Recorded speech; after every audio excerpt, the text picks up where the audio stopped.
Hello, artist! It's Kelly Folsom here, and I want to welcome you back to another Art Life Conversations podcast. Yay! And the crowd goes wild. No, seriously. So today, I hope you all had a Merry Christmas. Happy holidays. It is after Christmas now, and we're about to enter into 2022. How crazy is that? So I'm super excited about this episode today because I'm going to be walking you through a journaling process. So if you're not driving or if you're somewhere where you can pause this and grab a pen and paper, I highly recommend that you do. Jot down these questions that I'm going to ask you because these are 2021 reflection questions. So I think both reflection, objective reflection, and really inspiring goal setting for the new year are two things that I really credit for being the most propelling thing in my art life, in my business, in my personal life, in my art progression, is really these two things going hand in hand, both looking at the past in a way of objective reflection to look for what worked, what didn't work, and then also looking to the future for what we want to have happen, what we want more for ourselves. So next week, I will be doing a very special New Year's goal setting podcast with you. So be sure to check back next week for the follow-up to this process. Today, we're just going to go through the reflection process together. So get out that pen and paper and get cozy. Make yourself a nice cup of tea. I've got mine here. And settle in for some really wonderful reflection, and hopefully some lovely moments of giving ourselves credit, also perhaps forgiving ourselves, forgiving others, and letting that shit go, like letting any of that baggage go before we move into the new year. So I think that's so important.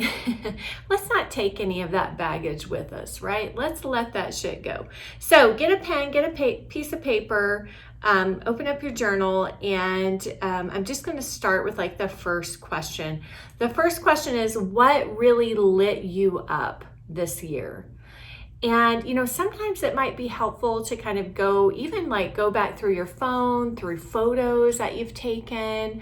If you've kept a journal, maybe going back through your journal. So going back through your calendar, perhaps anywhere where you may have tracked certain events or activities.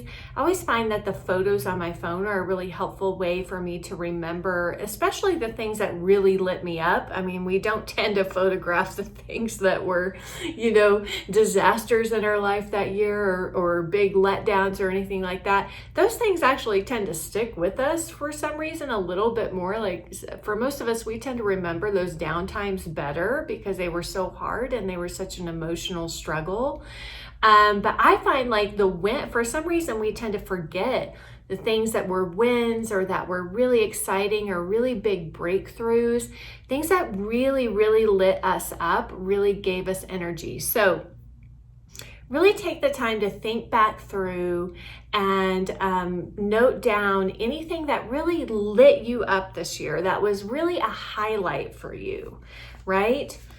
So take some time to do that.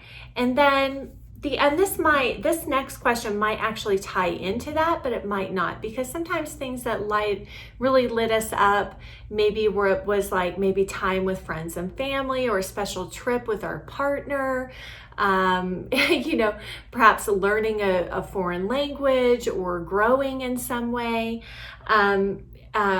Things like that. So the next question is, what accomplishments are you the most proud of? So I would list like top three, like what top three accomplishments are you the most proud of from this year, from 2021, just this year? So really take some time to really think. Sometimes pulling up those accomplishments are hard, right?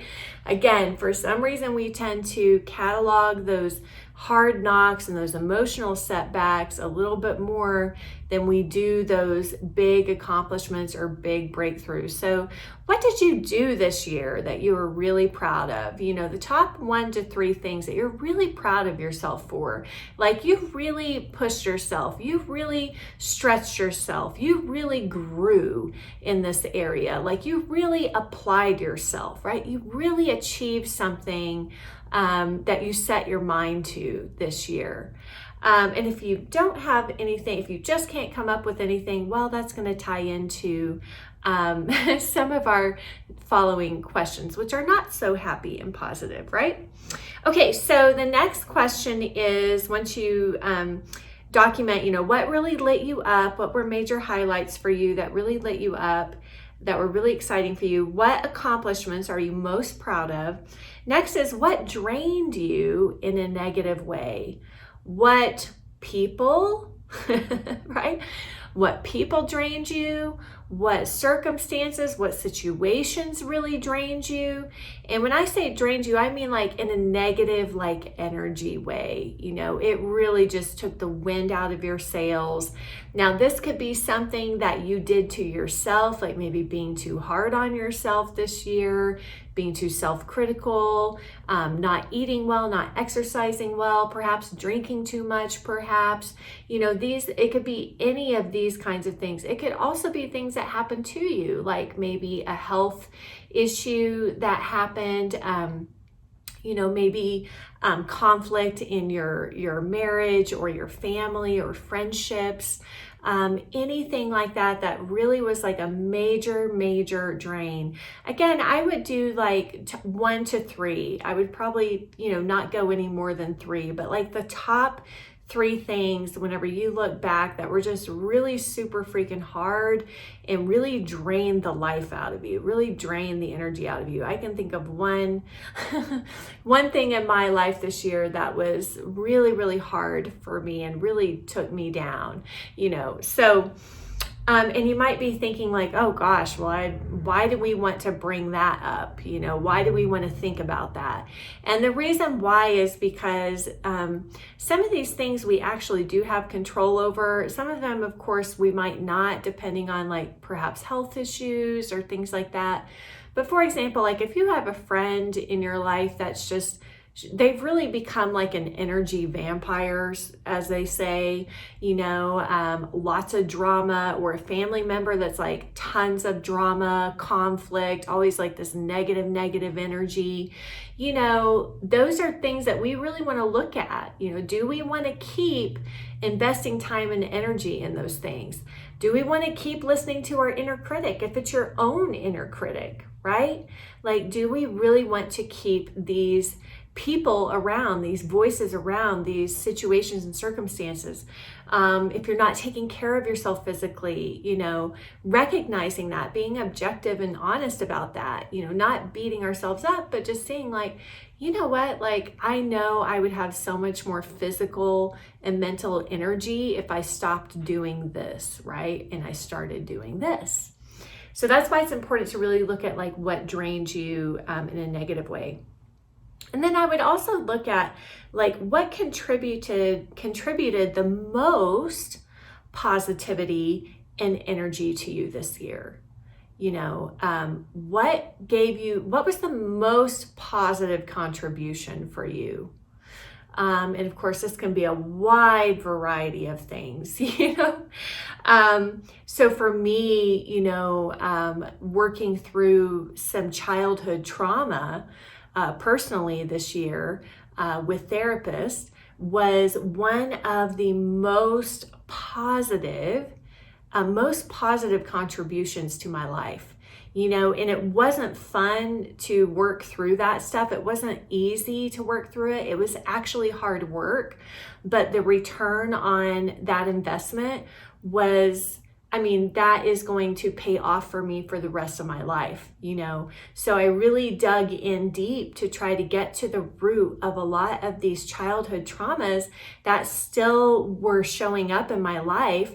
And in fact, that was one of my big, negative experiences this year. It was tied to my childhood trauma, So by facing that head on and going, okay, this shit is here, and it took me freaking down this year, Now that's the kind of stuff that a lot of people don't see, right? That we keep to ourselves a lot of the times, that we're battling with it internally. It's a private hell, so to speak. It's a private battle. But honestly, for me this year, looking back, that is one of the most, so many positive things happened, but really digging in deep and working on that childhood trauma, getting healing for it, finding forgiveness, for the people that caused it, has been just huge weight lifted off of me.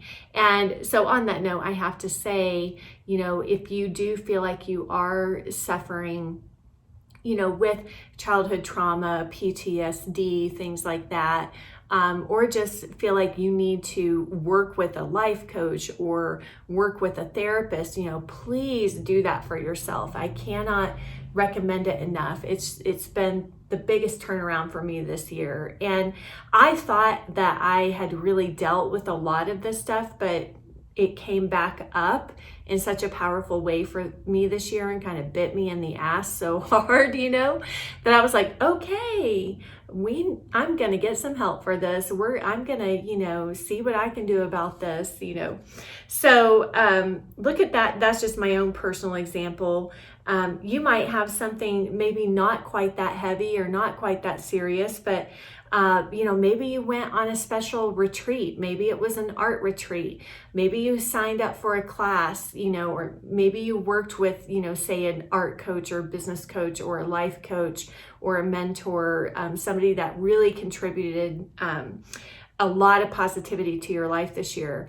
Maybe it was working with a trainer, getting your health under control or your physical fitness under control or something like that, that contributed the most. And this can be similar to, what accomplishments, but not necessarily the same. What accomplishments are you most proud of? But for me, like what accomplishments I'm most proud of, I am proud of that accomplishment. I do see that as an accomplishment of like dealing with that childhood trauma and doing the work to get the healing that I needed for that. But I also have, several other accomplishments not tied to that this year that I am very proud of. So not to mention starting this podcast. So, okay. And then the next question I want you to journal about and ask yourself is, where do you feel like you improved the most? And again, if you feel like you've already answered this in another section, that's fine. But if you haven't, where do you feel like you've improved the most? That could be in your art, your personal life, your relationships, again, maybe your health. And then what did you have to do in order to see this improvement? Like, we don't get improvement just like that at the snap of a finger, right? Like pretty much all improvement, whether it comes in our artwork or in our business, it takes work to get those improvements, right? Like it takes stretching, it takes discipline, it takes focus, it takes courage, it takes commitment, it takes really owning those desires and really leaning into those desires. So what is it that you had to do to see that improvement? And make sure that you document that, because what you had to do to see that improvement is what you're going to have to continue to do in order to see improvement in the new year in other areas of your life, right? And also, it's such a great opportunity to just further dig into things to give yourself credit for, things that you did well, and nice things that you did for yourself. Maybe this year, like you had to learn to love yourself more. You had to learn to be kinder to yourself, love yourself more unconditionally. That is not always easy to do for a lot of us. So make sure to give yourself credit for that. And then the next question is, what do you wish you would have done or worked on this year, right? Looking back, is there something that you wish you would have done? And this doesn't necessarily have to be from a place of regret or anything like that, but looking back, was there something that you really wish that you would have went for, that you would have tried to do? Something that you wish you would have worked on, maybe something that scared you, maybe it's been a desire for a long time. I mean, perhaps maybe it's you've always wanted to start painting, but you just kept putting it off and putting it off and putting it off all year this year, right? So maybe for somebody like that, it's looking back and going, I really wish I would have signed up for that painting class. I really wish I would have bought those supplies and just started somewhere, just started painting, and maybe, for example, another example might be, maybe looking back on this year, you really look back and think, I wish I would have put myself out there more. I wish I would have put my work out there more, my artwork out there more, right? Instead of like feeling like I was always hiding away and too scared to show myself, too scared to stand in my own power, too scared of rejection to apply to that show or that exhibition or that competition or that gallery representation. So what is it, looking back on this year, that you wish you would have done? Most of us are probably going to have something there. So, just get really honest with yourself. It's really revealing like an inner desire that you have, or something that you've been procrastinating or afraid to do, and something you've been putting off. Okay. And then very similar to that question is the next question: in what ways did you hold yourself back? And if so, how did you hold yourself back? Why did you hold yourself back, right? So really looking at, how we held ourselves back.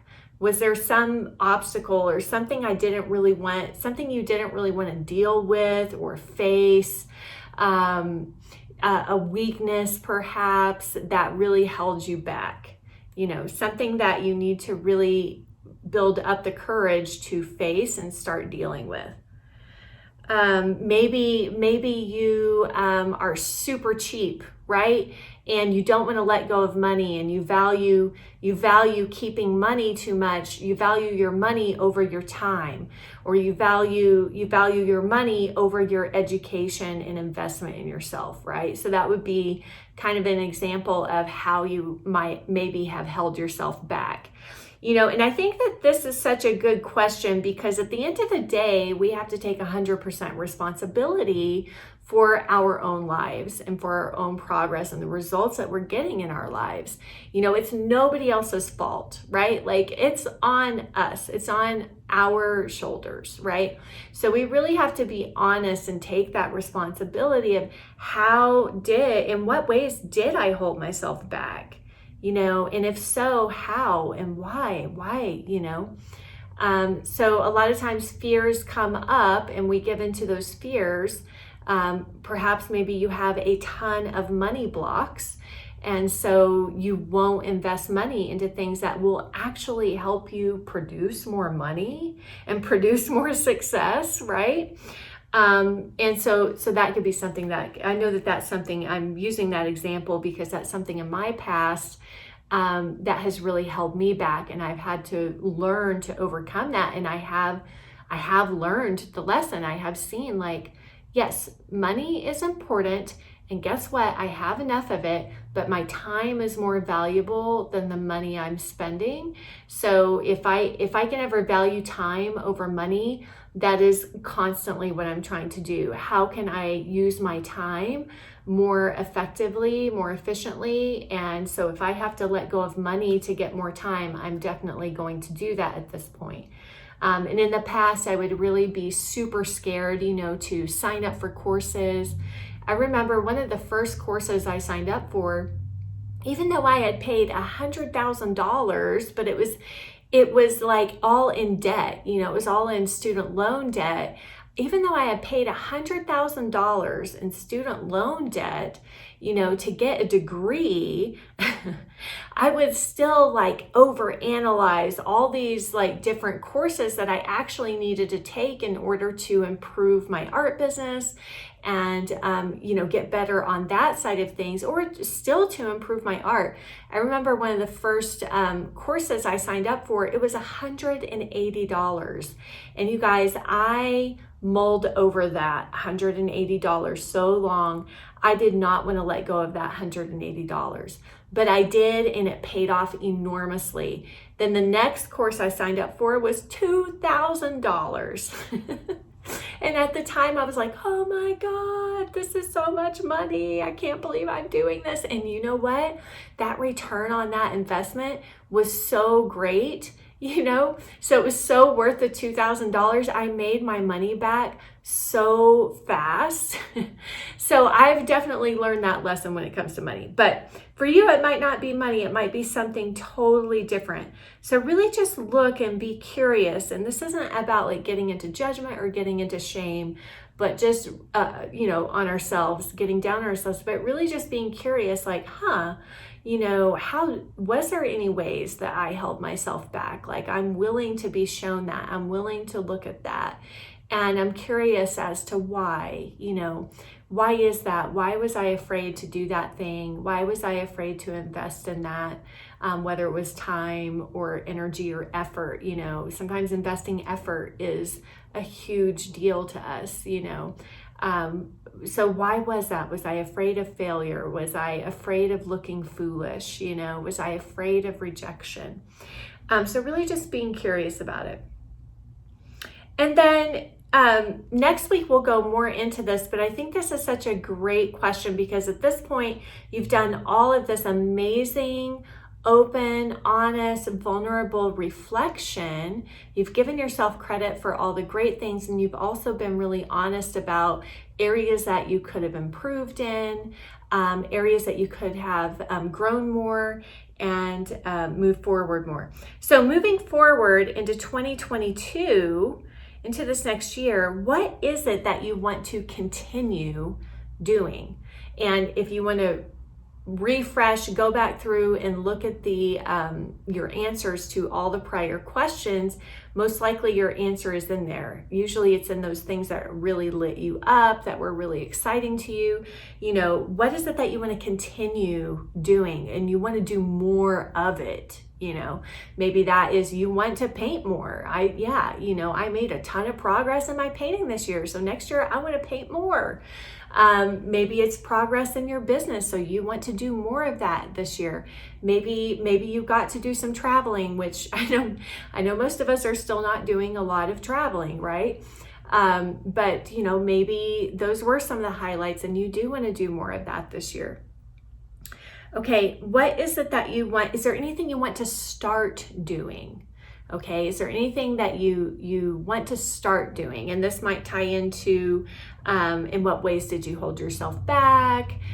Questions like that. So again, I would go back through and reread through the answers to these questions. But what is it that you want to start doing in the new year? And then also, what is it that you want to stop doing? Okay, that would be the last question. What is it that you want to start doing, stop doing, and continue doing?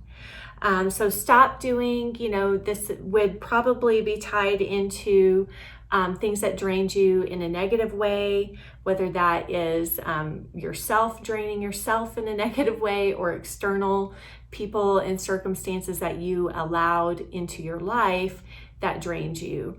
So that would probably be a good place to look there on the stop doing. Of course, examples might be like, I want to stop procrastinating. I want to stop drinking. I want to stop gossiping. I want to stop thinking such negative thoughts every day in my head, So these are things possibly that are on your list that you want to stop doing, just to give you some examples.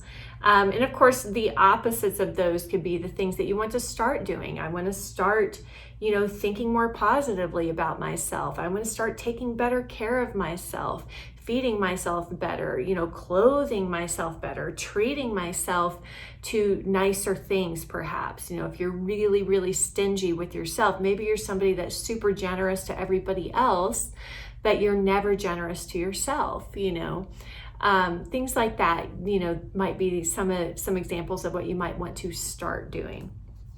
Okay, my art friends. And remember, you could do this solely for your art. You could also do this separately for your art business, and you can also do all these questions separately for, your personal life as well, or you can kind of, like what I tend to do, is tie them all up together into one and just include all of those things, nail all of those things within this reflection period. And then I would just say, like, what are you ready to let go of? What are you ready to let go of? What pain, what resentment, what anger, what unforgiveness, what are the things, what burdens, what limiting beliefs, what is it that you're ready to just be free of and shed and let go of as you move into the new year? Now, for me, a lot of times what I like to do with those things is I will actually write them on a piece of paper, and then I will actually burn them, right? One by one. So, I might write down self-doubt. I'm ready to let go of self-doubt, and then I'm going to burn that, right? I'm ready to let go of blaming others. I'm going to burn that. I'm ready to let go of scarcity mentality, of scarcity mindset and thinking. And then I'm going to burn that, So I usually have at the end of this, like a list of things that I'm ready to let go of. And then I, of course, do it safely in a controlled setting. And I burn those. And, I just, basically say thank you to myself. Thank you to the universe. Thank you to God, for helping me to let go of these things as I move into the new year. Okay, my art friends, I know this one was a little bit longer, but I hope it's so valuable to you and so helpful to you. Again, these are things that I've done in my own personal life over especially the last 10 years being an artist. And they have served me so, so well. And it's a good idea to keep record of these things and to revisit them throughout the year, just to remind yourself, because we tend to forget stuff, right? So it's good to journal them out, not just think it, so that you can have record on paper of where you were. Okay, my art friends, I'm wishing you such a happy new year. And next week I'll see you in the new year in 2022 for our goal setting exercises and questions. Okay, happy painting. Bye.